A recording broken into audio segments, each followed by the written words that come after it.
열등감을 해결하지 못한 사람, 열등감을 해결하지 못한 사람이란 제목으로 하나님 말씀 증거하도록 하겠습니다. 지금 두 사람 왕을 비교해야 될 텐데 하나는 르호보암, 솔로몬의 아들이죠. 이때 분열이 돼서 남쪽 유다의 왕이 됐고 북쪽 열지파의 왕이 여로보암이 되었습니다. 각각 특징이 있는데 우리 르호보암은 지난주에도 살폈죠. 3일의 기회를 놓친 사람, 여전히 계속 기회를 놓친 사람이에요. 또한 여로보암은 이 사람의 캐릭터를 말한다 그러면 열등감입니다. 열등감에 사로잡혀서 이 사람도 하나님이 주신 축복을 다 놓친 사람이에요. 기회를 놓친 사람, 열등감에 사로잡힌 사람. 다 우리 얘기 아닙니까? 우리 이거 극복해야 된다는 것입니다. 첫 번째 르호보암을 살피겠는데 기회를 놓친 사람입니다. 여기서 오늘은 강조점이 이거예요. 3일이라기보다는 굴림하며 사람을 잃어버린다는 거예요. 섬길 수 있는 기회를 다 놓쳐버리고 굴림하려 그러다가 모든 사람을 다 잃어버렸다는 것입니다. 원래 이스라엘은 약간은 지역 감정이 있었던 것 같아요. 그래서 다윗이 왕이 될 때도 유다 지파에서 왕이 됐습니다. 그래서 헤브론에서 7년 동안 왕이었어요. 그리고 이게 대치가 돼 있다가 나중에 사울 집안을 무너뜨리고 그 다음에 전체 왕이 됐죠. 그리고 33년 동안 통치했습니다. 그러니까 통일 왕국으로 통치한 거는 33년이고 유다만 통치한 게 7년이에요. 그래서 다윗의 치세를 40년 이렇게 얘기를 하는 것입니다. 그러니까 그 뿌리가 있지요. 솔로몬 때는 워낙 강력하니까 나라를 유지했지만 그 후반기에 가면은 또 솔로몬이 굉장히 그 토목공사를 많이 하지 않았습니까? 건축왕 아니에요. 성전을 7년 짓고 왕궁을 13년 짓고 40년 동안에 20년을 계속 짓기만 했다고요. 그 이후에도 굉장히 많이 지었으니까 이 백성들이 너무 지쳤죠. 그래서 르호보암 왕이 되었을 때 요청을 하죠.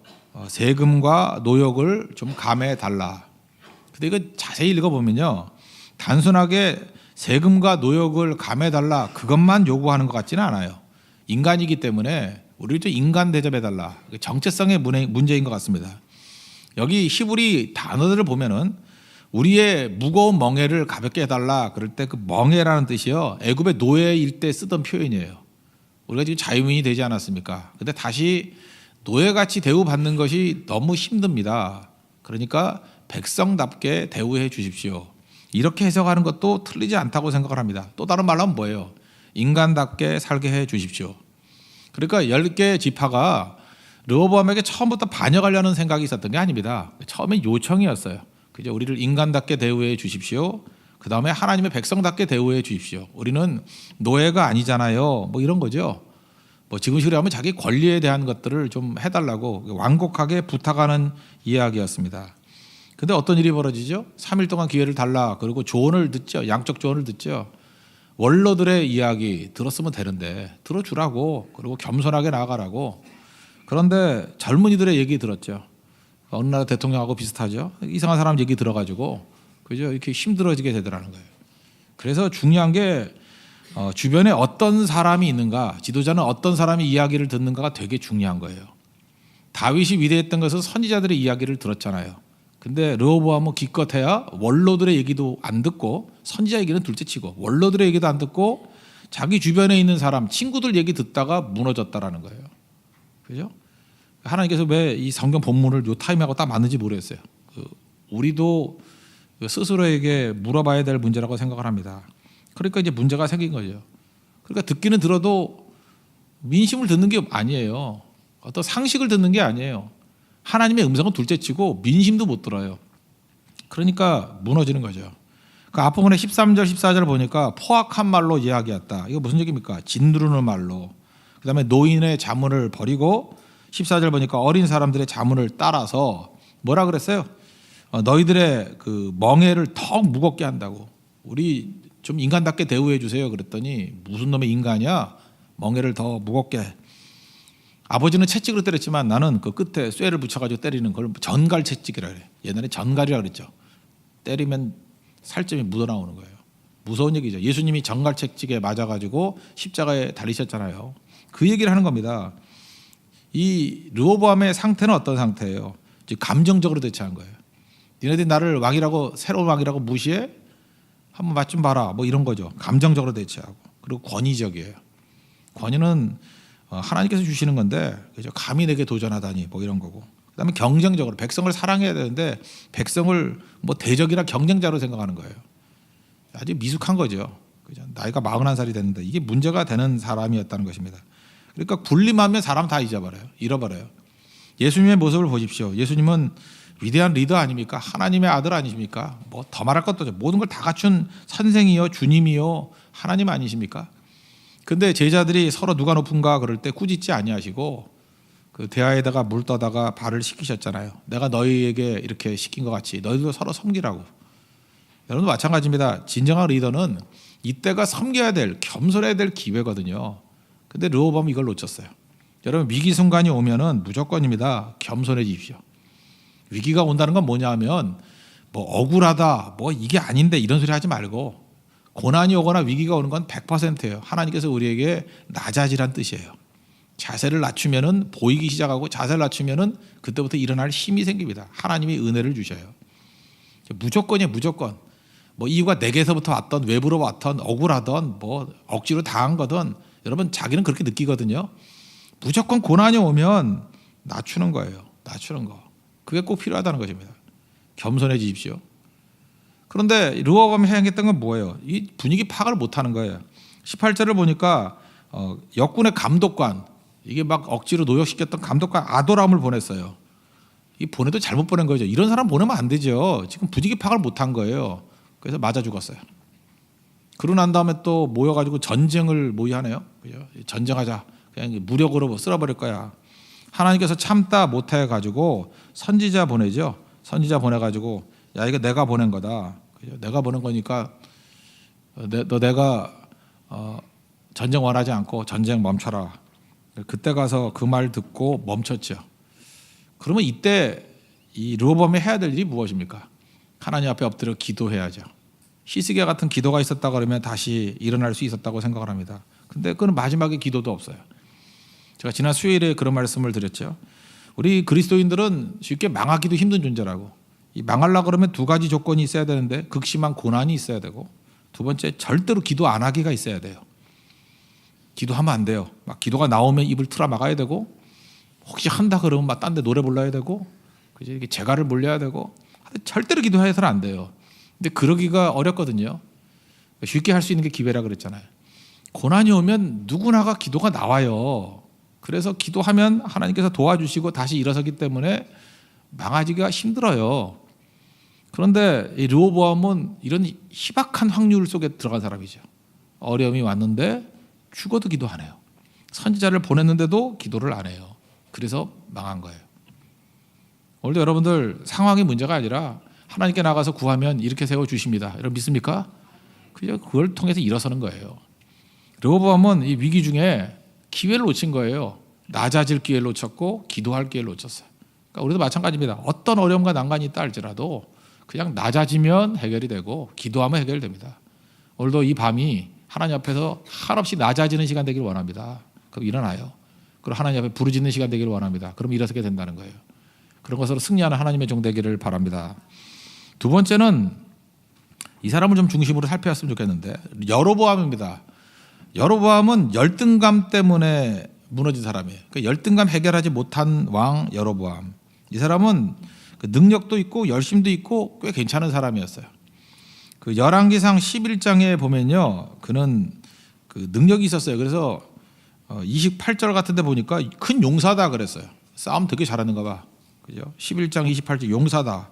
그래서 솔로몬이 인재라고 생각해서 이 사람을 뽑았어요. 이 청년의 부지런함을 보고 요셉 족속의 일을 감독하게 했다. 그러니까 공무원으로 채용한 사람이 누구예요? 솔로몬이 채용했어요. 솔로몬이 지혜로운 사람이니까 이 여로보암 쓸만한 녀석이네 이랬다고요. 그런데 솔로몬이 후반기에 계속 범죄하니까 하나님께서 아히야라는 선지자를 보내요. 개인적으로 보내가지고 뭐 이렇게 찢어가지고 열쪽하고 넣어갖고 그러면서 하나님께서 이렇게 예언해 주시죠. 너 장차 왕 세워줄 거다. 북쪽 열지파에 왕 세워줄 거다. 이렇게 말씀하셨습니다. 솔로몬은 또 정보망이 뛰어나는가 봐요. 거기도 뭐 안전기획표가 있었는지 이 얘기를 또 들었어요. 들어가지고 11장 40절 보니까 솔로몬이 이러므로가 뭐냐 하면 솔로몬이 그 얘기를 듣고 솔로몬이 여로보암을 죽이려 하매 이 잠재적인 정권의 위험 요물 아니에요. 그죠? 인물이에요. 그래서 죽이려고 하니까 여로보암이 일어나 애굽으로 도망하여 이걸 뭐라 그래요? 망명 그래요. 애굽 왕 시삭에게 이르러 솔로몬이 죽기까지 애굽에 있으니라. 그러니까 지금 솔로몬이 당대에 있었지만 솔로몬을 대체하려는 세력이 애굽에서 망명 세력이 있었다고요. 망명 정부 같이. 그죠? 우리나라도 옛날에 임시정부가 상해 있었죠. 뭐 이란 같으면 호메이니 망명객인데 영향력이 막 탁월해. 외국에 있는데 뭐 영향을 미치는 그게 여로보암이었다는 것입니다. 근데 이것도 모르고 르호보암은 멍청하게 그냥 힘으로 억누르려고 그러다 보니까 나중에 어떤 일이 보니까 12장 20절 보니까 온 이스라엘이 여로보암이 돌아왔담을 듣고 이렇게 망명 정치인이 돌아오면 대안이잖아요. 막 환영을 했다고요. 비행기에서 내릴 때 막 100만 명이 모이고 막 그랬다고요. 사람을 보내어 이스라엘 왕으로 삼았다고. 어떤 스토리인지 아시겠죠? 그러니까 여로보암이 하늘에서 뚝 떨어진 게 아니라 하나님께서 여로보암도 계속 준비시켜둔 거예요. 이 뿌리가 어디에 있어요? 솔로몬의 범죄로 말미암아. 그러면 지금 여로보암 얘기하는 거예요. 여로보암을 보면은 일단 큰 용사다. 이게 능력도 있었고 부지런했대요. 능력이 있으면 되게 게으르잖아요. 근데 부지런했대요. 우리하고 다르잖아요.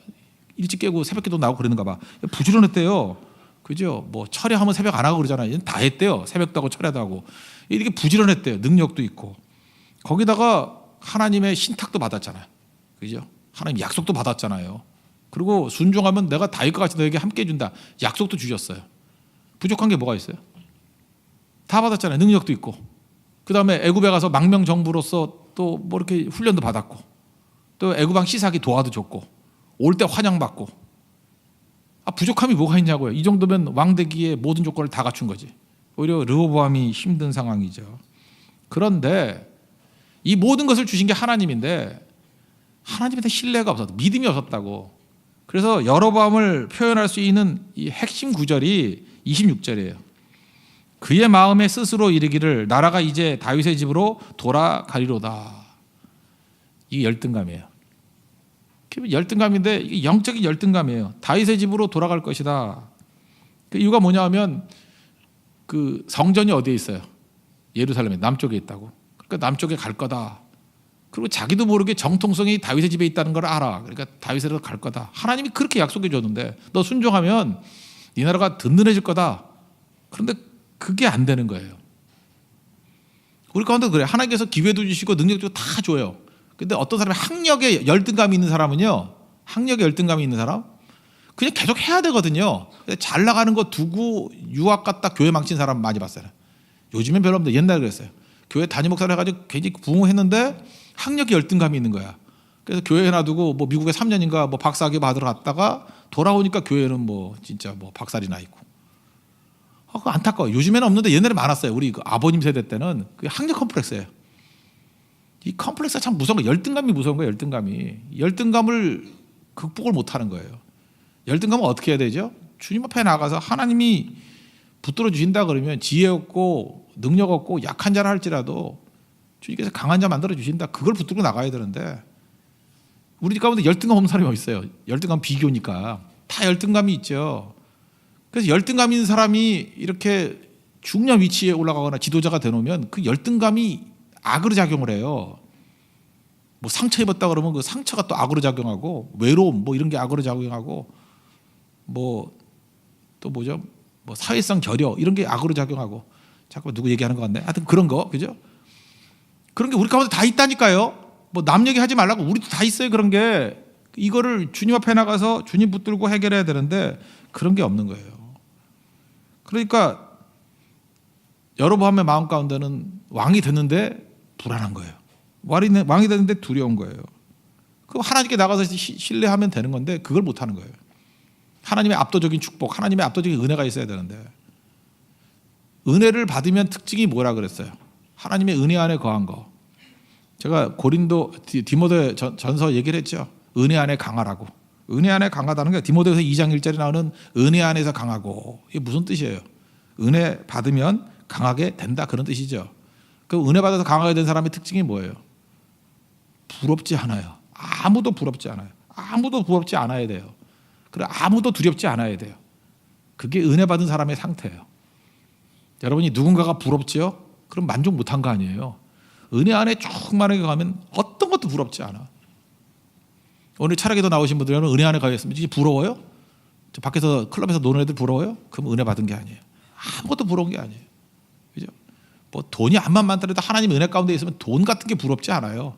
그죠? 내가 주님과 이렇게 교제하는 거, 이 자리가 너무 좋아서 알 사람이 없도다. 그렇게 고백하는 거예요. 그리고 누구도 두렵지 않아요. 왜 전능하신 하나님이 나와 함께 계시는데 뭐가 두려워요? 제일 센 분이 계시는데. 그게 은혜 안에 거하는 사람이에요. 그래서 교회는 은혜가 임해야 돼요. 교회에 은혜가 임하면요, 모든 성도들이 만족하고요, 부러워하지 않고 모든 성도가 담대해요. 강하고 담대해요. 두려워하지 않는다고. 근데 은혜가 사라져 버리면 맨날 부러워요. 옆 교회가 뭐 어떻고, 뭐 누가 어떻고, 뭐 우린 새 교회니까 뭐 구교회에서는 뭘 하는데 뭐 이러고, 그죠? 뭐 맨날 이래요. 그리고 맨날 두려워 쫄고, 그죠? 어떻게 해요? 뭐 오늘 날씨가 추워진다는데 사람들이 올까요? 뭐 이렇게 두려워하고, 옷 입으면 되지 뭐, 그죠? 기도하면 뜨거워지는데 계속 이렇게 이제 두려워하는 거예요. 그래서 여러분들 상황이 뭐 많이 갖췄다고 이 두려워하지 않는 게 아니에요. 천만금을 가졌는데도 불구하고 두려워하잖아요. 이거 뺏기면 어떡하나 그러고. 그거는 은혜가 임한 게 아니라고. 여로보암이 딱 그 사람이에요. 그 사람. 그죠? 다 갖고도 두려워하고 다 갖고도 부러워하고, 그러니까 문제죠. 그러니까 하나님 약속 줬으면 어디로 가야 돼요? 우리 얘기예요. 하나님 편으로 가야죠. 언제까지 가서 기도해야 돼요? 두려움이 사라질 때까지. 우리 가운데 참 어리석어요. 하나님께서 이게 은혜를 주셨잖아요. 그러면 하나님 안에서 해결해야 될 거 아니에요. 근데 우리 가운데 진짜 모순어법이 있어. 예배를 안 나와요. 예배를 안 나오는데 전화를 걸어보면 뭐라 그러냐면 하나님을 위해서 예배를 안 나간대. 그거 이상한 논리예요. 이유가 뭐냐면 밖에 나가서 잘 준비해서 잘 준비된 모습으로 돌아오겠대. 그럼 교회에 있으면 망가지는 거고 밖에서는 잘 준비가 돼가지고 여기를 평정하러 오겠다는 거예요? 그 마귀 사촌이 아니라 마귀 본체 같은 소리를 하고 있는 거예요. 그게 지금. 그게 마귀 본체 같은 소리를 하고 있는 거라고. 예배 떠나서 무슨 하나님을 위한 거예요? 그냥 있는 모습 그대로 주님 앞에 붙어 있어야 되는 거지. 그래야 치유가 되지. 그죠? 주님 떠나가지고 무슨 회복이 있어요? 좀 이상한 논리가 있어요. 뭐 가나안 교인? 교회 안 나온다면 교회 안 나고 바깥에서 더 예수를 잘 믿어서 교회로 들어오겠다고? 그게 말이 되는 얘기예요? 근데 그런 얘기들을 하고 있어요. 지금 주님 떠나서 회복이 돼서 돌아오겠대. 그런 건 없다라는 것입니다. 여로보암이 그래요. 하나님께서 그 많은 은혜와 권능을 주셨는데 그거 다 놓치고 이렇게 가더라는 거예요. 누구에게나 두려움이 있어요. 두려움이. 저는 지금 저도 보니까 목회할 때 항상 두려움이 있었던 것 같아요. 근데 그걸 어떻게 극복했느냐? 처음에 저는 30대 초반에 단임 목회를 했으니까 뭐 30살에 있어요. 30살에. 두렵죠. 그때도 참 두려웠던 것 같아요. 그때 두려움을 어떻게 이겼나 내가 곰곰이 생각해 보니까 그때는 6시 거기도 아침 새벽에 6시부터 12시까지 기도만 했어요. 나가지 않고. 뭐 계속 기도한 건 아니에요. 하여튼간에 강대상을 떠나지 않았어요. 주로 많이 잤어요. 자기도 하고. 그래도 강대상을 안 떠났어요. 12시까지. 그리고 성경도 읽고. 그러니까 꽤 기도를 많이 했겠죠. 제가 6시간 다 기도했다고 얘기는 안 하지만 꽤 했어요. 강대상을 떠나지 않겠다고. 그렇게 하니까 두려움이 사라지더라고요. 그죠? 그 다음에 뭐 요즘에도 뭐 두려움은 있어요. 두려움이라는 게 뭐예요? 뭐 잘해야 된다 뭐 이런 거 있잖아요. 우리 교인들에 대한 기대가 있잖아요. 이제 우리 교회는 개척교회니까 잘 되고 부흥하고 빨리 숫자 늘고 뭐 그게 그러지 말라고 그럼에도 불구하고 이게 목사로서는 부담이 됐던 것 같아요. 제가. 여러분 잊지 마십시오. 불안함으로 하는 열심은 다 가짜예요. 두려움으로 하는 열심 그건 다 가짜예요. 그래서 제가 그거 이기는 방법이 뭐냐면 하나님께 기도하고 이제 좀 맡기는 편이었어요. 좀 템포를 천천히 가야 된다. 이 요구는 이거는 성도들이 하는 요구지만 이거는 사탄 8촌쯤 되는 얘기다. 이렇게 생각을 하면서 하나님 바로 부흥을 하나님이 주시는 거지 인간적인 그 뜻 가지고 되는 게 아니잖아요. 특징이 있어요. 불안함 가지고 내리는 열심, 두려움 가지고 하는 열심을 내면은요 다 육체 질병이 나요. 병 걸려 병.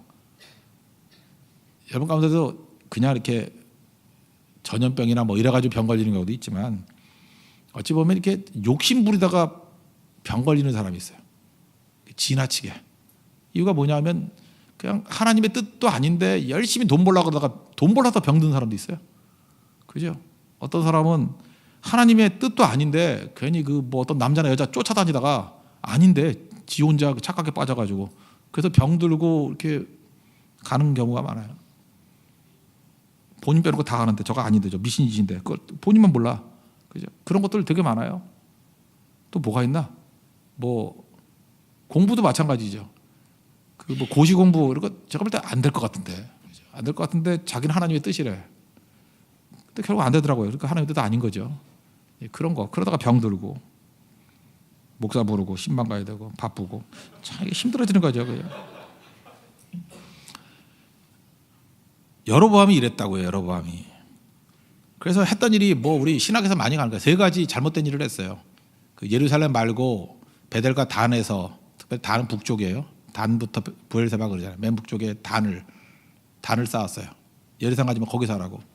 그리고 제사장 레위만 해야 되는데 보통 사람들로 제사장 세우고 그 다음에 그 절기가 7월 15일인데 이때가 제일 바쁠 때거든요. 그래서 편의를 가져가서 8월 15일로 바꿨어요. 이 세 가지 범죄. 그래서 여로보암의 3대 정체 이게 하나님 말씀을 다 위배한 거거든요. 그래서 성경은 악한 왕이라 그래요. 그래서 악한 왕의 모델이 됐어. 북쪽 이스라엘에 뭐 나쁜 놈이 나오면 전부 다 여로보암의 길을 걸었느니라. 구약에서 욕 제일 많이 먹은 사람이 여로보암이에요. 하여튼 뭐 걸핏하면 나쁜 놈 그러면 여로보암의 길을 걸었느니라. 뭐 나쁘면 여로보암이 걸어가는 욕도 여로보암의 길을 걸었느니라.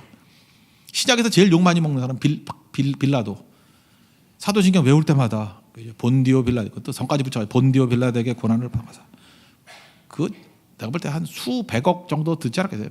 본디오 빌라드에 우리는 지금 외국인인데 우리도 욕하잖아. 그죠? 본디오 빌라드에게 고난을 당하사. 그래서 하여튼 고난 준 사람 뭐예요? 본디오 빌라도. 그죠? 그래서 구약에서 최고로 욕먹은 놈 여로보암, 신약에서 최고로 욕먹은 놈 빌라도. 이유는 간단해. 뭐 악한 일을 행해서가 아니라 기준이 틀려서 그래요. 기준이. 자기가 벗어날 수 있는 거 잘못 선택하니까 이 꼴 된다고. 본디오 빌라도 여로보암. 여기서 30절을 보니까 이 일이 죄가 되었으니 그랬죠. 이렇게 한 정책이 이게 죄가 됐대. 열등감이 행동으로 옮겨진 게 죄가 됐대요. 이걸로 망한 거예요. 그래서 여러분 열등감 때문에 뭐 행해가지고 나는 열등감 때문에 그러니까 뭐 봐줘요. 이거 안 된다고. 누가 열등감을 그렇게 하래. 여기 이제 단을 쌓았다는 거 한번 예를 든다고 그러면 금송아지 만들었어요. 여기서 이스라엘이요 하나님을 안 섬기고 바알을 섬기고 아세라를 섬긴 게 아니에요. 금으로 이게 송아지 만들고요. 송아지 만들고 이게 여호와 하나님이라 그런 거예요. 아시겠죠? 하나님을 거부하는 게 아니고 그냥 하나님을 형상을 만들고 이게 하나님이다 그러는 거예요. 그러니까 우상의 특징은 뭐예요? 눈에 보이는 거거든요. 우린 참 눈에 보이는 게 좋잖아요. 눈에 확 보이면은 쉽게 이해하죠. 눈에 보이는 거.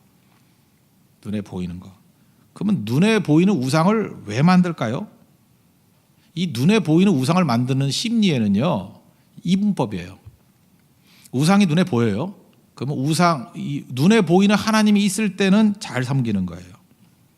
근데 우상을 만들어 놓으면 하나님이 딴 데 가면 없죠. 하나님이 안 보이는 데서는 자유를 느끼는 거예요. 내 멋대로. 그러니까 여러분들이 만약에 예를 들어서 어디 가서 예배 끝나가다가 술을 퍼마시고 있어. 때려 죽일 놈들. 근데 거기다가 나타났어. 목사님이 임재하셨어. 그러면 술판이 깨지겠죠. 그러면 안 되잖아요. 그러니까 어디 가서 마셔야 돼요? 이 공독을 넘어서야죠. 공독과 상수를 넘어서 저쪽. 그런 놈들이 우상숭배자라고요. 그러니까 갈라놓는 거예요. 예배는 예배고 밖은 밖이고. 그래서 우상 만드는 거예요. 우상이 참 편리하거든요. 그러는 거라고. 이게 신학적으로 참 잘못된 거예요. 하나님께서 성전을 만드니까 성전 안에만 머물러 있어요? 솔로몬이 성전 짓고 난 다음에 그러죠. 내가 여기만 머물러 있는 게 아니고 근데 성전을 만들어준 이유가 뭐예요? 하나님을 위해서가 아니라 인간을 위해서예요. 인간이 하나님을 만나기 문제가 좀 생기니까 성전에 와라. 그럼 내가 무조건 만나줄게.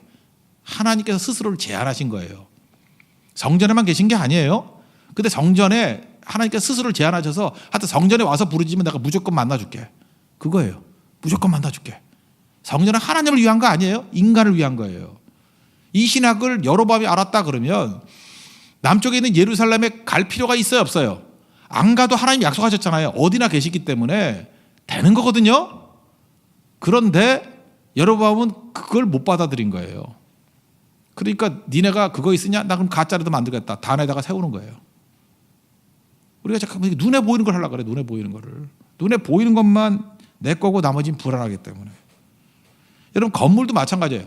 건물이 하나님을 위한 거예요? 건물이 교회 아니란 거 알죠? 건물은 100% 인간을 위한 거예요. 우리 때문에 건물이 있는 거예요. 건물 지어놓고 뭐 하나님께 영광을 드린다. 제발 그런 소리 하지 말아요. 하나님 뭐 건물에 매여 있는 분 아니에요. 하나님이 건물주가 아니에요. 조물주지. 절대 건물주가 아니라고. 그 건물에 뭐 하나님의 영광이 그렇지 않다고. 어디나 계시는 건데 이걸 모르니까 이렇게 매달리게 되는 거죠. 신학의 문제라는 것입니다. 하나님의 말씀은 이렇게 퍼져나가는 건데 그래서 여로보암이 생각했던 건 뭐냐면 이거예요. 틀이 있고 조직이 있고 남쪽에 열등감이에요. 열등감이 있을 때 잠깐 껍데기로 만들려고 그래. 껍데기로. 그래서 교회도요. 영이 충만하면 좋은데 영이 충만하지 않으면 교회는 해야 되겠고 그러니까 건물을 잘 짓든지 조직을 잘 해놓고 가지고 남전도 회장, 여전도 회장, 뭐 무슨 지역장, 무슨 뭐 프로젝트 뭐 본부장 그러면 여자들이 좋아하니까 본부장 뭐 이래요. 우리 교회 어떤 형제가 음악 학원을 하는데 여기 기타 치는 형제를 채용을 했는가 봐. 직책이 본부장이래요. 제가 느꼈죠. 놀고 있네 그런 생각을 했어요. 그리고 그분은 대표님이 됐고 진짜 더블로 놀고 있네. 근데 거기만 그러는 게 아니고 교회도 그래요. 교회 놀이하는 거야. 그거 아니거든요. 진짜 중요한 게 뭐예요? 교회는 질서 이런 게 아니고요. 죄인들과 병자가 여러분 죄인이 오고 병자가 오면 시끌벅적해야죠. 그렇지 않아요? 그게 교회예요.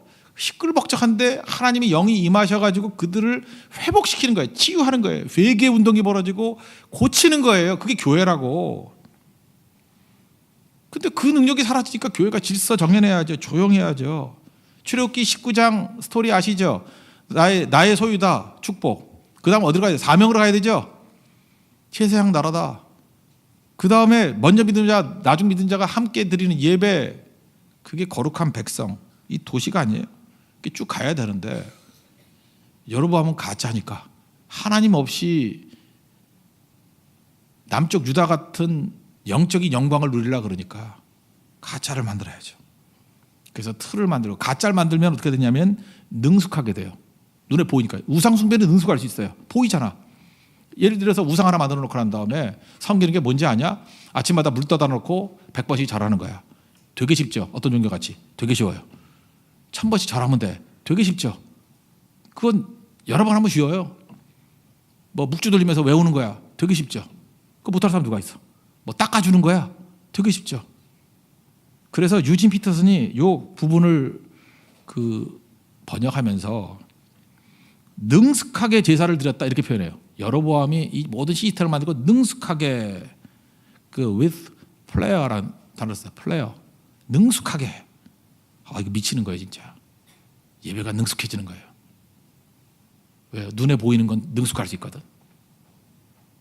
영이 임하는 거 빼놓고 껍데기는 능숙할 수 있거든요. with flair.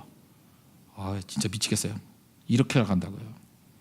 책 한 권 소개했습니다. 마이클 야코넬리라는 사람이 쓴 책인데 Messy Spirituality라는 책이에요. 근데 번역은 그냥 영성이라고 번역됐어요. 메시가 뭐예요? 뭐 지저분한 영성. 얘기가 이거라는 거예요. 사람들이 교회 오면 무능함, 가식, 미완성 이런 거 싫어한다는 거예요. 근데 진짜 영성은 거기에 있는데 우리는 죄인이고 병자잖아요. 그럼 무능함, 뭐 미완성 이런 거 아니에요? 연약함. 근데 이거 무시하고 다 그럴듯하게 보인다는 거예요. 그러니까 가짜죠. 예를 들어요. 어떤 교회에서 이렇게 성경 봉독을 하는데 언어 장애가 있는 아이를 시켰대요. 그러니까 말 잘 못하는 다운 증후군 뭐 이렇게 있는 애들 있잖아요. 다운이 아니라 뭐죠 그걸? 다운은 잘하죠 말을. 뇌성마비 있는 아이. 이렇게 더듬거리면서 여기서 성경 본독하는데 딴 사람이 1분이면 될 거 이런 애들은 한 3, 4분 걸리잖아요. 더듬더듬 힘들게 막 몸을 비틀어가면서. 그랬더니 교인들이 싫어하더래요. 나 이거 은혜 받으러 하는데 이거 기분 나쁘게 자꾸 이렇게 오래 하냐. 그리고 짜증난다. 아유, 보기 싫다. 왜 앞에 서구나. 그랬다라는 거예요. 그리고 이제 질문하는 거예요. 여기서 육체적인 연약함을 가지고 힘들게 성경을 읽은 애의 영성과 저거 보기 싫다라고 하는 경멸하는 사람의 영성 중에 누가 하나님께 인정받는 영성이냐는 거예요. 누가 더 인정받아요? 또 물어봐야 돼요? 그 억지로 성경 읽은 애죠. 근데 교회는 어때요?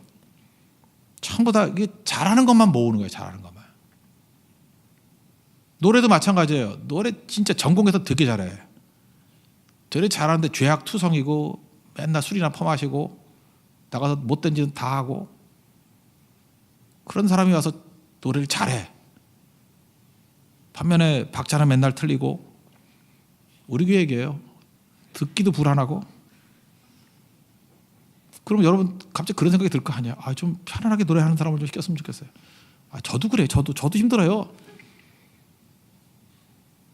제일 좋은 건 영성도 있고 노래도 잘하면 좋겠죠. 근데 하여튼 극단이라 그러면 그래도 누구에게 은혜가 임해요.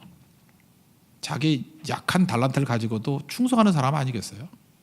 그게 messy spirituality. 지저분한 영성이에요. 하나님께 그걸 원하신다는 거예요. 그거를. 우리 교회에 그 모습이 있어야 됩니다.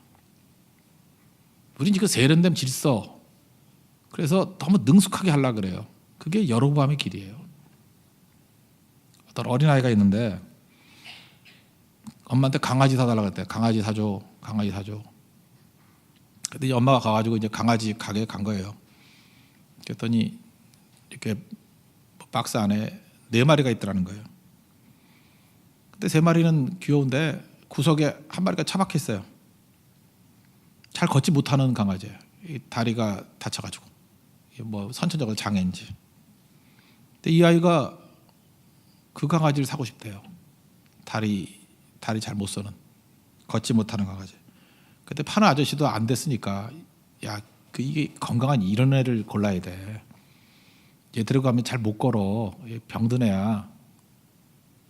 근데 그 아이는 그 잘못 걷는 강아지를 선택한 거예요. 왜냐하면 선택받을 수 있는 자격을 박탈당했잖아요.